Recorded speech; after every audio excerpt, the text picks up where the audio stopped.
Welcome to your new landfill. A giant ball of burning gas that we call the sun. With surface temperatures of 5,500 degrees, it could obliterate any type of trash we throw at it. From pesky plastics to nuclear waste. And with everything we're launching into space these days, surely it wouldn't be too hard to send a little trash to the sun. But how much would it cost? What dangers would be involved? And why would it be easier to send a rocket right out of our solar system than it would be to get anything to the sun? This is What If, and here's what would happen if we sent our trash into the sun. Our planet is filling up with garbage. Yeah, at the rate we're going, by 2050, we'll be dealing with 12 billion tons of plastic sitting in landfills. That's 35,000 times the weight of the Empire State Building. Sure, it'd be nice to put it all in some giant rockets and blast it off, but there would be some serious risks involved. Like, what would happen if there was an accident while a rocket was in the Earth's atmosphere and all our trash and nuclear waste came raining back down on us?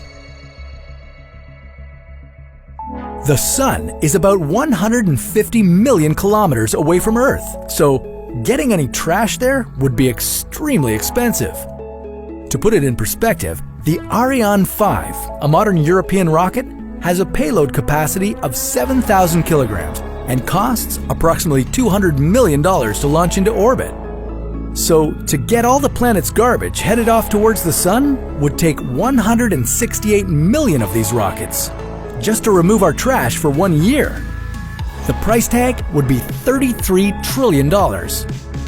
And that's just the cost of getting the rockets into orbit around the Earth. If we wanted to get them from the Earth's orbit to the sun, it would require 10 times more fuel. Okay, we get it. It would cost a lot of money, but that's just the beginning of our problems. You see, Earth moves around the sun at 30 kilometers per second, in a direction that's basically always sideways relative to the sun. If you were to launch a rocket from Earth straight towards the sun, it wouldn't lose that sideways speed, and so it would miss its target. The only way we'd be able to get that rocket right into the sun would be if we could cancel out all that sideways motion by slowing down the rocket by 30 kilometers per second. How tricky would that be? Well, put it this way, if we could speed up the rocket by 12 kilometers a second, it would have enough momentum to get out of the solar system. So let's simplify that a bit. To crash into the sun, lose 30 kilometers per second. To get out of our solar system, gain 12 kilometers a second. Getting to the sun takes 3 times the effort. For the sake of efficiency and fuel costs, it's better to go to the outer solar system, where the rocket's speed would be lower. Then use a little booster juice to fire the engines enough that the rocket and its load of waste would fall into the sun. Even if we were able to figure all this out and successfully deliver our garbage rocket directly to the sun, it probably wouldn't be worth all the risks involved. What risks, you ask?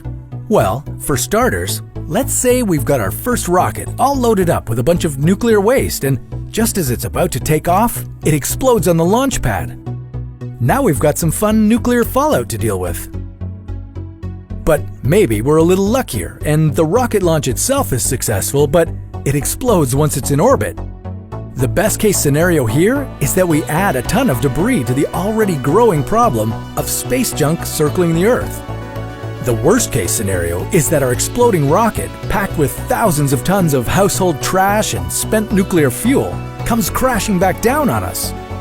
Either way, it's not good, and this whole operation really doesn't seem worth it.